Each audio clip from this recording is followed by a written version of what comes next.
বিজেপির রাজধর্ম বার্তা নিউজ 18 প্রাইমে। এবার ভোট পরবর্তী অশান্তিতে বিজেপি কর্মীদের শোকজ। 7 কর্মীকে শোকজ বঙ্গ বিজেপির শৃঙ্খলা রক্ষা কমিটির। 1 সপ্তাহের মধ্যে তাদেরকে জবাব দেওয়ার নির্দেশ। জবাব না দেওয়া পর্যন্ত দলীয় কর্মসূচিতে না বিজেপির রাজধর্ম বার্তা। ভোট পরবর্তী অশান্তিতে বিজেপি কর্মীদের শোকজ। 60 জন এমন কর্মীকে বঙ্গ বিজেপি শোকজ করেছে। তাদের শৃঙ্খলা রক্ষা কমিটির 1 সপ্তাহের মধ্যে জবাব দিতে নির্দেশ দিয়েছে। জবাব না দেওয়া পর্যন্ত দলীয় কর্মসূচিতে তারা প্রেজেন্ট থাকতে পারবেন না। সুস্মিতা প্রতিনিধি রয়েছেন সঙ্গে। সুস্মিতা, এর আগেও আমরা দেখেছি বঙ্গ বিজেপি বারবার রাজধর্ম পালনের কথা বলেছেন এবং এবার তারা বার্তা দিলেন যে এই যে 60 জন কর্মী তারা কোন কোন কাজে যুক্ত ছিল ভোট পরবর্তী অশান্তিতে, তাদের কি যোগ ছিল? ভোট পরবর্তী অশান্তি, ভোট পরবর্তী হিংসা শুধু নয়, বিরোধী রাজনৈতিক দলের কর্মীদের হুমকি, অশ্রাব্য ভাষায় গালাগাল কিংবা বিরোধী যে কোনো রাজনৈতিক দলের পার্টি অফিস ভাঙচুর অর্থাৎ সম্পত্তি ক্ষয়, এই সংক্রান্ত অভিযোগের ভিত্তিতে এই শোকজ বলেই খবর।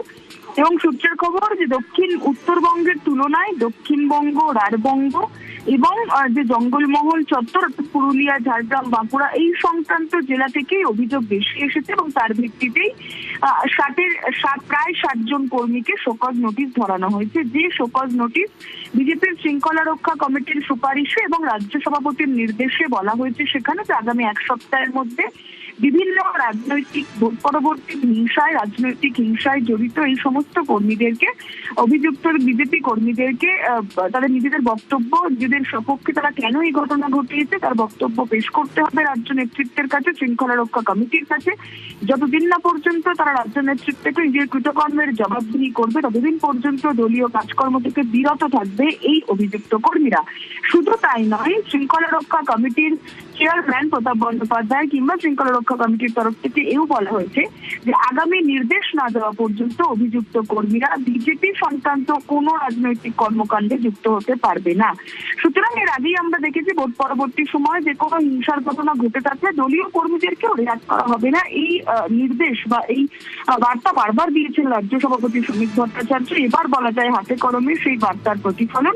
এবং ইতিমধ্যে আমরা জানি 2 দিন আগেও পুরুলিয়ার 4 কর্মীকে নোটিশ পাঠানো হয়েছিল এবং এখনো পর্যন্ত অর্থাৎ আজ যে মুহূর্তে আমি কথা বলছি সেই মুহূর্ত পর্যন্ত প্রায় 7 জন কর্মীকে এই শোকজ নোটিশ পাঠানো হয়েছে, যাতে বিরোধী রাজনৈতিক দলের উপর অশ্রাব্য ভাষায় গালাগাল কিংবা বিরোধী রাজনৈতিক দলের কর্মীদের উপর হুমকি, পার্টি অফিসের সম্পত্তি ভাঙচুর এই সংক্রান্ত অভিযোগের ভিত্তিতে এই শোকজ নোটিশ বলেই খবর। ওকে।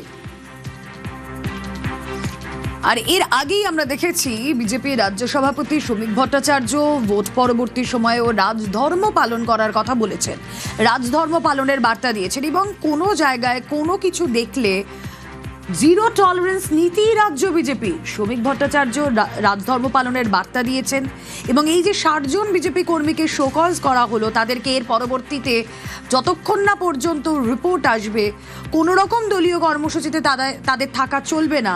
কি বলছেন তিনি, শুনুন।